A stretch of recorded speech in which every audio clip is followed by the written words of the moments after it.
So we already identified when you have that MTHFR mutation, you have nutrient deficiency because you cannot convert some of those important nutrients for DNA methylation. So we already know now how important the DNA methylation is. All right, so now you're like, oh, okay, well, I just take some supplements to replace it. But now you don't know there's a difference between folic acid and methylfolate. Now most people just go for the price, right, and just get the cheaper crap. And then you consume folic acid. So what happens?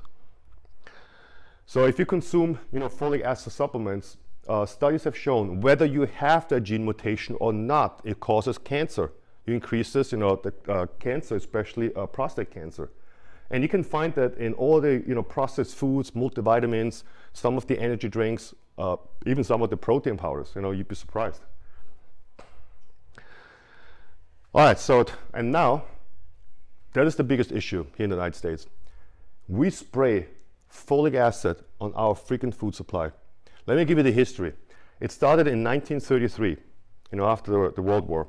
And maybe back then they had, I don't know, maybe it was for good faith because people were suffering, they had nutrient deficiency and everything, and they know that folic acid, methylfolate, is one of the most important nutrients for the human body for DNA methylation, the traffic light.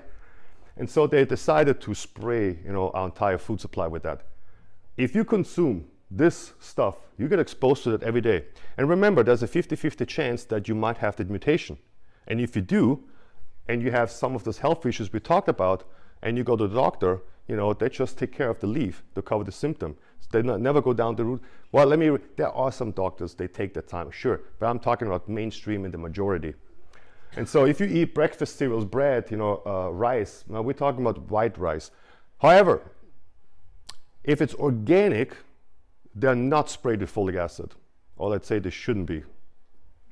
And so margarine, salt, snack bar, juices, baby formula. Now imagine, your baby has that gene mutation, right? And you feed the baby with the baby formula, right?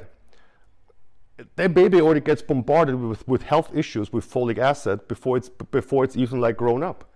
And now and then the babies have like health issues, and then also edible oils, margarine, and meat alternatives. Okay, so this is how you mess up your health and your methylation with fortified foods. Now I say it again, if you don't have that mutation, it's okay, you can convert it. But again, why even exposing yourself to something that's made in the lab if you can have for the same price the methylated form?